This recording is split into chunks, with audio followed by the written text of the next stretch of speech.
CM Dhami ने अल्मोड़ा दौरे को लेकर कांग्रेस कार्यकर्ताओं का प्रदर्शन। कई मुद्दों को लेकर कार्यकर्ताओं ने की नारेबाजी। पुलिस ने प्रदर्शनकारियों को किया गिरफ्तार। कोटद्वार की समस्याओं को लेकर उत्तराखंड क्रांति दल ने किया प्रदर्शन। सरकार के सामने रखा निराकरण की मांग।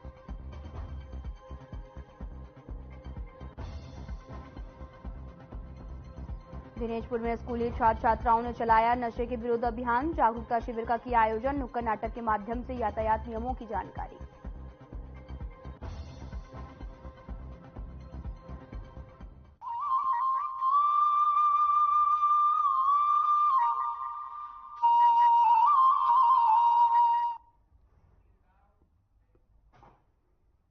नमस्कार, मैं हूं आपके साथ अंकिता पाल। बुलेटिन की शुरुआत करते हैं। अखिल भारतीय कांग्रेस कमेटी की महासचिव और नवनियुक्त उत्तराखंड प्रदेश प्रभारी कुमारी शैलजा के देहरादून दौरा आपको बता दें कि पहुंची हैं। वहां पर उनके आगमन पर कांग्रेस नेताओं और कार्यकर्ताओं ने उनका भव्य स्वागत किया। वहीं कार्यालय पहुंची कुमारी शैलजा ने कहा कि चुनाव का समय है और इस तरीके का आवागमन चलता रहता है। आगे प्रदेश प्रभारी ने उम्मीदवारों की पहली सूची भी तैयार कर दी है और पहली सूची का कोई मतलब नहीं है। हमारी केंद्रीय स्क्रीनिंग कमेटी है, उसके बाद हमारी सेंट्रल इलेक्शन कमेटी भी है। इन सभी से विचार करके सर्वे कराकर फिर जब इलेक्शन कमेटी बैठेगी तब प्रत्याशियों का निर्णय लिया जाएगा।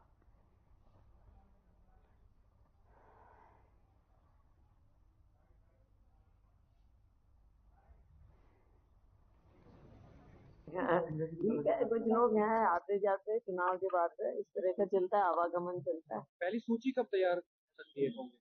पहली सूची कुछ नहीं, फिर हमारी सीटें हैं, हमारी केंद्रीय स्क्रीनिंग कमेटी भी है, उसके बाद सेंट्रल इलेक्शन कमेटी है, तो सबके विचार लेकर बाकी सर्वे भी करती है पार्टी।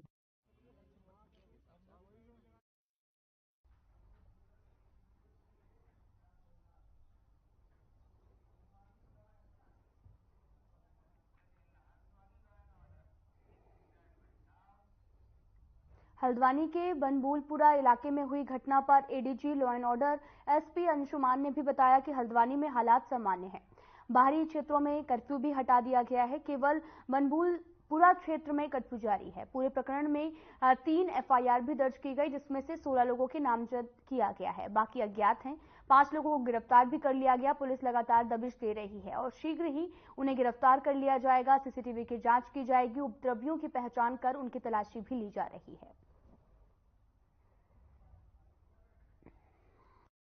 लोगों को भी अरेस्ट कर लेंगे। हल्द्वानी में हालात बिल्कुल सामान्य है। केवल जो हल्द्वानी में हालात बिल्कुल सामान्य है। केवल जो बनभूलपुरा यहाँ पे कर्फ्यू भी हटा दिया गया है हल्द्वानी क्षेत्र आउटर एरिया में।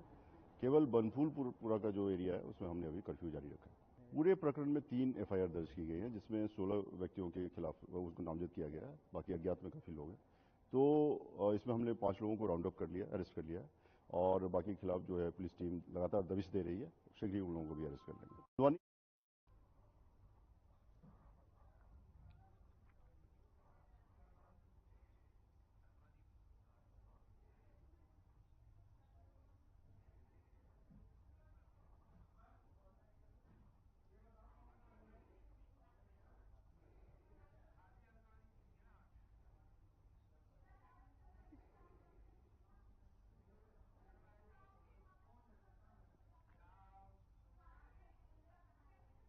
हल्द्वानी हिंसा मामले में एसएसपी नैनीताल ने भी प्रेस कॉन्फ्रेंस कर मौजूदा हालात पर जानकारी शेयर की है। उन्होंने बताया कि अब तक 3 एफआईआर दर्ज की जा चुकी हैं। 5 लोगों को गिरफ्तार भी किया जा चुका है। उन्होंने आगे ये भी बताया कि किसकी मौत कैसे हुई, ये जांच का विषय है। फिलहाल हालात नियंत्रण में है और घटना का मास्टरमाइंड कौन है, इसकी जांच लगातार जारी है। उपद्रवियों की धरपकड़ भी चल रही। बनभूलपुरा क्षेत्र के अलावा अन्य जगहों पर कर्फ्यू में भी ढील दे दी गई है। इसके साथ ही आवश्यक सेवाएं भी बहाल की जा चुकी हैं। हालांकि हल्द्वानी क्षेत्र में नेटवर्क पूरी तरह से बंद है। पुलिस एक्शन में पकड़े गए लोगों के नाम पर महबूब आलम, जिशान परवेज, अरशद आयूब और साथ ही जावेद सिद्दीकी से पूछताछ कर रही है। पुलिस का एग्जीक्यूशन है, उसके लिए हम लोगों ने एक प्रॉपर प्लानिंग की थी। प्रॉपर एक डिप्लॉयमेंट प्लान तैयार किया गया था। प्रॉपर फोर्स की ब्रीफिंग की गई थी और नैनीताल जनपद की और उत्तराखंड पुलिस की जो उपलब्धता है उसको देखते हुए हम लोगों ने एक अच्छा खासा फोर्स जो है डिप्लॉय किया था और आप लोगों ने देखा भी होगा कि जो अतिक्रमण स्थल है वहां से हमारे कर्मचारी और जो निगम के कर्मचारी और बाकी जो लोग हैं वो सुरक्षित वहां से निकले थे, हालांकि पथराव वहां हुआ था। लेकिन ये जो सेकंड घटनाक्रम हुआ है थाने का घेराव और वहां पर जो हुआ है जो आगजनी हुई है, इसके लिए जो उपद्रवी तत्व हैं उन्होंने एक षड्यंत्र के तहत, और चूंकि भारी संख्या में उपद्रवी थे तो पुलिस का काफ़ी हमारा जो फोर्स है और जो मैन पावर है वो अतिक्रमण स्थल पर जो पथराव हो रहा था उसको न्यूट्रलाइज करने में लगा रहा। तो इस दौरान ये घटना हुई, इसके लिए भी हम लोगों ने प्रभावी कार्रवाई की और लगभग आधे घंटे में हमने अपना थाना और जो बाकी शहरों से कब्जे में लिया।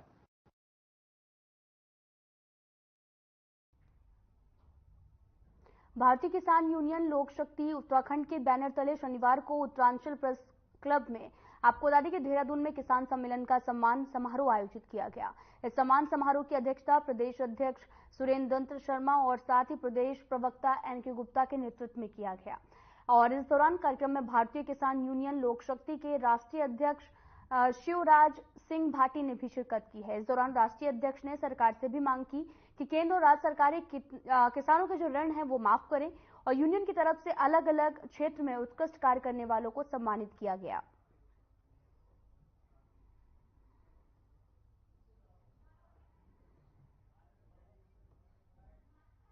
भारतीय किसान लोक शक्ति के पदाधिकारियों को यहां बुलाया सबको, और किसान गोष्ठी इसलिए की कि किसानों की अनगिनत समस्याएं हैं और इनको जन जागरूक करें और भारतीय किसान लोक शक्ति के जो नीति निर्देश है उनके बारे में किस किस बिंदुओं पर भारतीय किसान लोक शक्ति काम कर रही है उनको संबोधन करके बताया, जागरूक करें।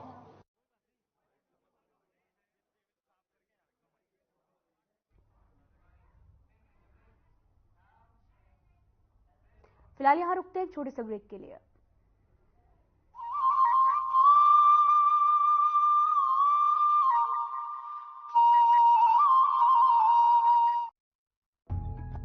प्रधानमंत्री श्री नरेंद्र मोदी के मार्गदर्शन और मुख्यमंत्री श्री पुष्कर सिंह धामी के नेतृत्व में उत्तराखंड सरकार सबका साथ सबका विकास के मूल मंत्र पर आगे बढ़ रही है। मेरा विश्वास है कि ये दशक उत्तराखंड का दशक होने वाला है और जो भारत को देखना चाहता है वो उत्तराखंड आए बिना भारत को देखना उसका पूरा नहीं हो सकता। डबल इंजन सरकार द्वारा प्रदेश को प्रत्येक क्षेत्र में समृद्ध बनाने की दिशा में कई समावेशी विकास योजनाएं संचालित की जा रही हैं। प्रधानमंत्री श्री नरेंद्र मोदी जी ने अपने कुमाऊं भ्रमण के दौरान प्रदेश वासियों को लगभग 4,200 करोड़ रुपए की विभिन्न विकास परियोजनाओं की सौगात दी है, जिससे सरकार द्वारा संचालित कृषि, शिक्षा, चिकित्सा, परिवहन, पेयजल व खेल आदि क्षेत्रों को गति मिलेगी, जिनका प्रत्यक्ष लाभ राज्य के निवासियों को प्राप्त होगा। प्रधानमंत्री श्री नरेंद्र मोदी जी के आदि कैलाश, पार्वती कुंड और जागेश्वर धाम के दर्शन से उत्तराखंड में तीर्थाटन और पर्यटन दोनों को नया आयाम तो मिला ही है, साथ ही मुख्यमंत्री श्री पुष्कर सिंह धामी सरकार की महत्वाकांक्षी मानस खंड मंदिर माला परियोजना को नया संबल मिला है। इससे पूरे राज्य में रोजगार के नवीन अवसर सृजित होंगे और स्थानीय निवासियों की आय में बढ़ोतरी होगी। डबल इंजन सरकार ने लिया है प्रण, उत्तराखंड को विकसित राज्य बनाएंगे हम।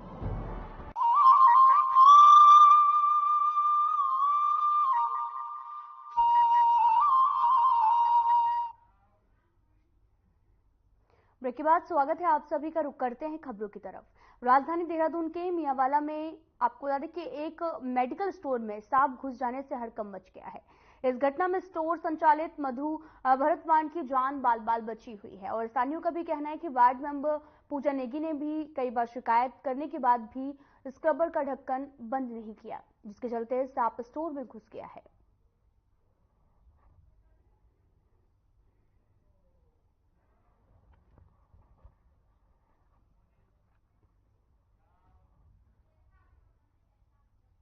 जबरदस्त भूस्खलन एवं घरों में दरारों को लेकर बीते साल चर्चा में रहा जोशीमठ अब भू मुश्किलों में भी घिरा हुआ है। अगस्त महीने में जोशीमठ विकासखंड के दूरस्थ गांव पगनों में जबरदस्त भूस्खलन एवं दरार जैसी समस्या उत्पन्न हो गई थी, जिस कारण इस गांव में भूस्खलन के चलते कई परिवारों के आशियाने पल भर में जमींदोज हो गए थे। हालांकि इस मामले को कई महीने बीत चुके हैं, लेकिन आज भी ग्रामीणों में डर का माहौल बना हुआ है। आपको बताते चले कि इस भूस्खलन के चलते पगनो गांव में कई दुकानें और कई परिवारों के आशियाने हो या फिर देवी देवताओं के मंदिर, सब कुछ इस भारी जो भूस्खलन था उसकी चपेट में आकर, जिस कारण ग्रामीणों को काफी नुकसान झेलना पड़ा है।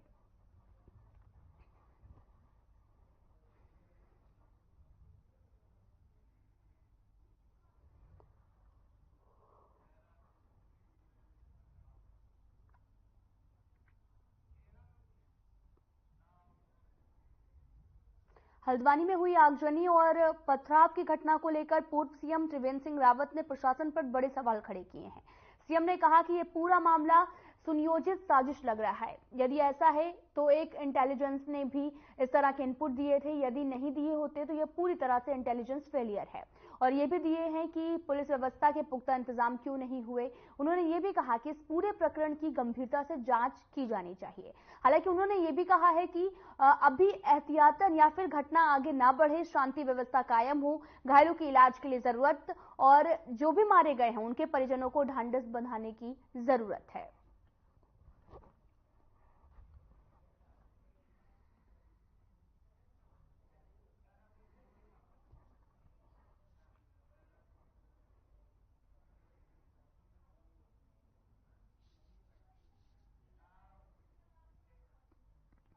उत्तराखंड विधानसभा का बजट सत्र 26 फरवरी को होने की संभावना है। हालांकि बजट सत्र ग्रीष्मकालीन राजधानी भराड़ीसेन में बुलाया जाता है और जा सकता है। और आपको बता दें कि इस बात पर भी संशय है कि बजट सत्र कहां बुलाया जाएगा। बजट सत्र को लेकर उपनेता प्रतिपक्ष भुवन कापड़ी ने भी कहा कि भारतीय जनता पार्टी की सरकार पहले सत्र और उसके बाद में बजट सत्र को समझने का प्रयास करे। सिर्फ खाना पूर्ति के लिए बीजेपी की सरकार सत्र ना चलाए। और भी कहीं ऐसे भी स्टेट है जहां पर हमारे बराबर विधायक हैं और वहां पर बजट सत्र 3 हफ्ते चलता है और उत्तराखंड में बजट सत्र 3 दिन चलता है। इसके साथ ही उन्होंने कई अन्य मुद्दों को लेकर सरकार को घेरा और जनता के हित में काम न करने का सरकार पर आरोप भी लगाया है।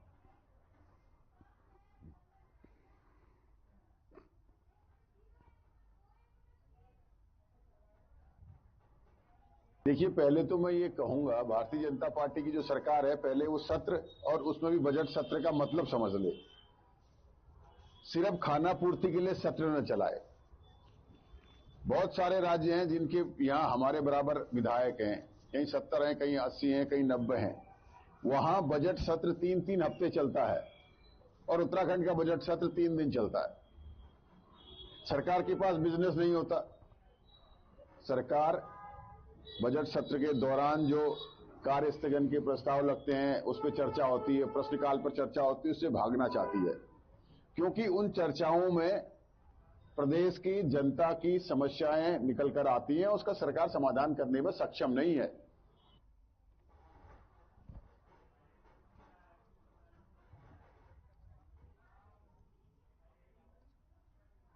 मंगलौर बीजेपी हरिद्वार ओबीसी मोर्चा के जिला महामंत्री प्रभात चौधरी ने दिल्ली हरिद्वार हाईवे लिवरहेड़ी स्थित एक होटल पर प्रेस वार्ता की और ओबीसी मोर्चा जिला महामंत्री ने विधानसभा उपचुनाव में जो प्रत्याशी बनाए जाने की मांग की गई है, उन्होंने ये भी कहा कि उन्हें क्षेत्र की जनता का भरपूर प्यार और समर्थन मिल रहा है। इसी कड़ी में बीजेपी ओबीसी मोर्चा के जिला महामंत्री प्रभात चौधरी ने एक प्रेस वार्ता जो है वो करते हुए कहा कि उन्हें क्षेत्र की जनता का समर्थन मिला है। उन्होंने पार्टी आलाकमान से मंगलौर विधानसभा के उपचुनाव में टिकट की मांग की है। उन्होंने ये भी कहा कि मंगलौर विधानसभा में इस बार कांग्रेस और बसपा से अलग हटकर क्षेत्र की जनता तीसरे व्यक्ति को विकास के नाम पर वोट देने का मन बना चुकी है।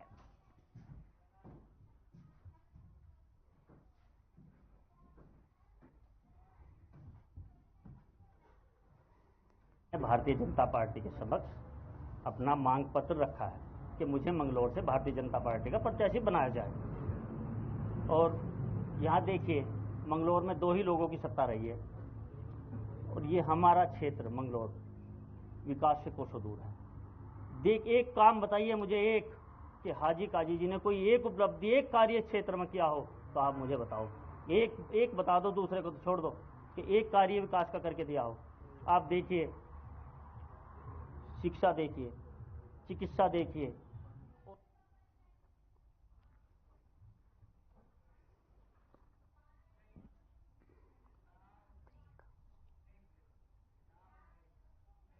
फिलहाल यहाँ रुकते हैं एक छोटे से ब्रेक के लिए।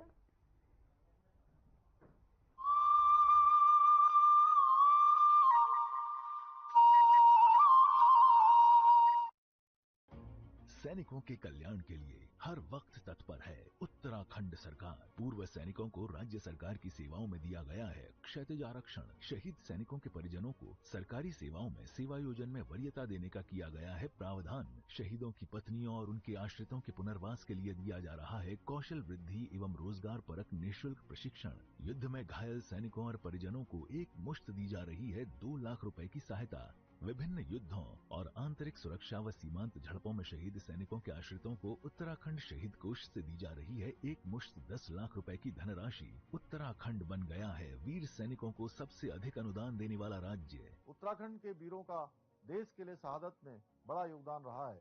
ये वीरों की भूमि है। हम शहीदों के परिजनों के लिए हर सुविधा देने के लिए कटिबद्ध हैं, संकल्पबद्ध हैं। सरकार से मिले सम्मान और सुविधाओं से लेकर सैनिक हैं बेहद खुश। राज्य सरकार पूर्व सैनिकों के लिए अनेक सी योजनाएं संचालित कर रही हैं, जिसमें कि गृह कर में छूट, स्टाम्प ड्यूटी में छूट, स्कॉलरशिप में छूट और राज्य दिन सेवाओं में आरक्षण का लाभ दिया जा रहा है। उत्तराखंड सरकार अपने रणबांकुरों की याद में उत्तराखंड में 5वें धाम के रूप में बनाने जा रही है सैन्य धाम। सैन्य धाम निर्माण के लिए शहीदों के आंगन से लाई गई मिट्टी को सैन्य धाम में बनने वाली अमर जवान ज्योति की नींव में रखा गया है। देव भूमि के साथ ही वीर भूमि भी है उत्तराखंड। सैनिकों का सम्मान है देश का सम्मान।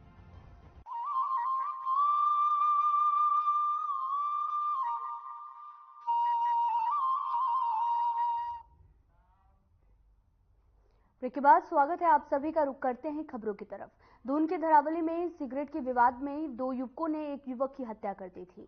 सूचना के बाद पुलिस ने कार्रवाई करते हुए दोनों आरोपी को गिरफ्तार कर लिया और मृतक का शव एक नाले से मिला है। पुलिस की जांच में पता चला कि उसे अंतिम बार अंकित उर्फ माठू और दिलकुश उर्फ बाला के साथ में देखा गया था।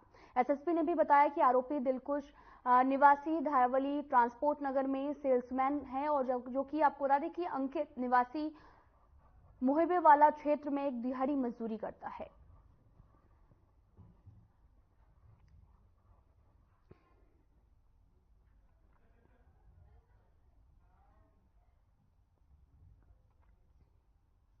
पूरा मामला ऋषिकेश बस अड्डा चौकी क्षेत्र के अंतर्गत आदर्श ग्राम का है, जहां पर आपको बता दें कि संदिग्ध परिस्थितियों में एक युवक की मौत हो गई है। पुलिस ने शव को कब्जे में लेकर पोस्टमार्टम के लिए भेज दिया है। फॉरेंसिक टीम ने भी घटनास्थल में कई प्रकार के नमूने की जांच के लिए भेजा। मृतका की पहचान रत्नेश गुप्ता के रूप में हुई।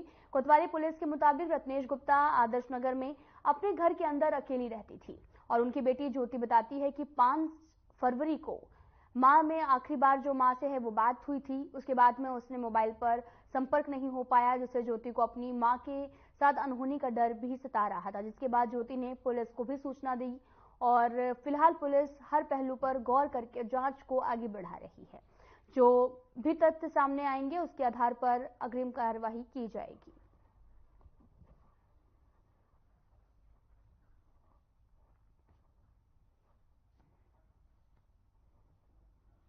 गुप्ता नाम की महिला है और इसकी उम्र लगभग 80 वर्ष है।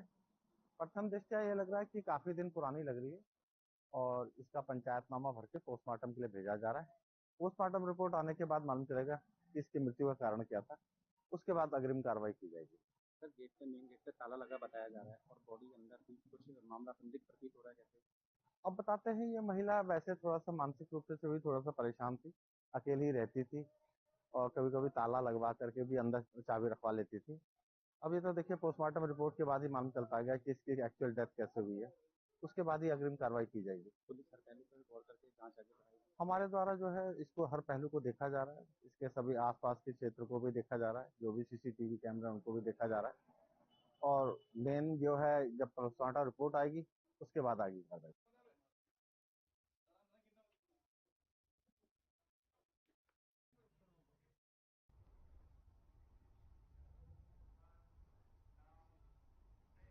फिलहाल यहां रुकते हैं एक छोटे से ब्रेक के लिए।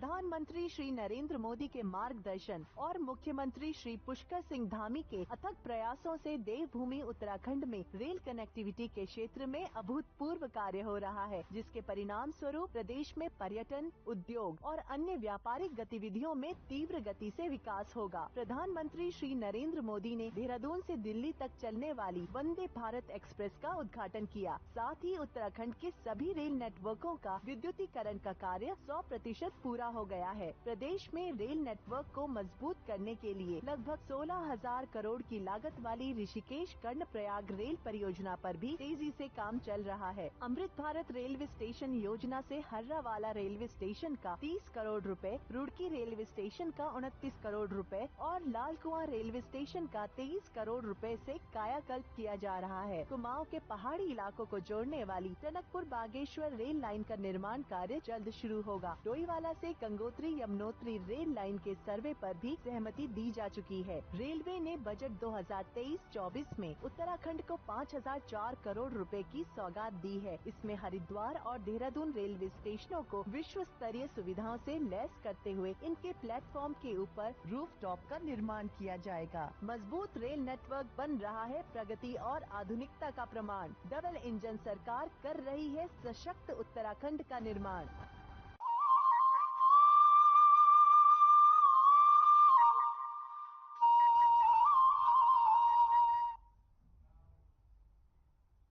ब्रेक के बाद स्वागत है आप सभी का। रुक करते हैं खबरों की तरफ। हरिद्वार के रानीपुर मोड़ पर आपको बता दें कि आईटीसी मिशन, सुनहरा कल और मैजिक बस फाउंडेशन एनजीओ की तरफ से निम्न और मध्यम वर्गीय युवक युवतियों के लिए स्किल सेंटर की शुरुआत की गई है। आपको बता दें कि हरिद्वार के एडीएम पीएल शाह ने फीता काटकर एक स्किलिंग सेंटर का उद्घाटन किया और इस दौरान हरिद्वार आईटीसी के जीएम सुरजीत सिंह रोरिया भी मौजूद रहे। उन्होंने भी बताया कि स्किलिंग सेंटर में 18 से 25 साल के बेरोजगार युवक युवतियों को स्किल डेवलपमेंट की ट्रेनिंग भी दी जाएगी और ट्रेनिंग लेने के बाद यहां से उन्हें रोजगार के कई अवसर भी प्राप्त होंगे। एडीएम पीएल शाह ने भी कहा कि इस तरह के जो स्किल्स हैं वो डेवलपमेंट प्रोग्राम में से जो समाज के गरीब और जरूरतमंद लोगों को स्किल्ड होने का भी अवसर मिलेगा और वो भी बिना महंगी फीस दिए बेहतर ट्रेनिंग लेकर रोजगार प्राप्त करते हैं।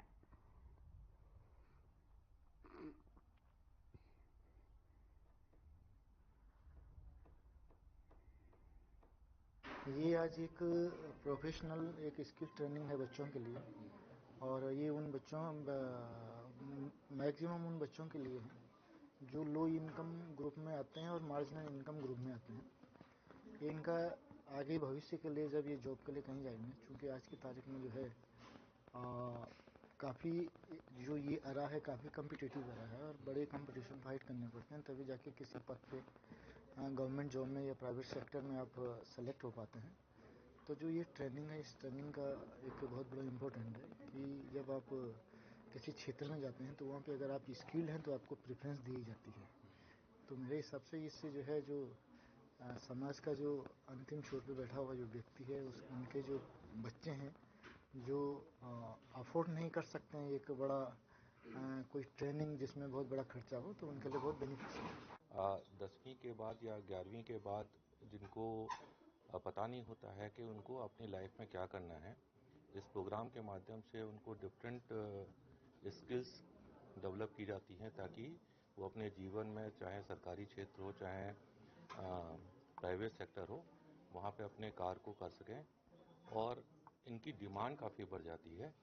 और ये प्रोग्राम जो है मुझे लगता है कि उन सभी बच्चों के लिए बहुत महत्वपूर्ण है जो कि शिक्षा के लिए अपेक्षित हैं और जो थोड़े लोअर और मीडियम इनकम ग्रुप के लोग हैं उनके लिए बहुत महत्वपूर्ण कदम है। और मैं उम्मीद करता हूं कि इसके माध्यम से जो है समाज के निम्न वर्ग को और अपेक्षित वर्ग को एक दिशा मिलेगी और वो अपने जीवन में अच्छा कर पाएंगे।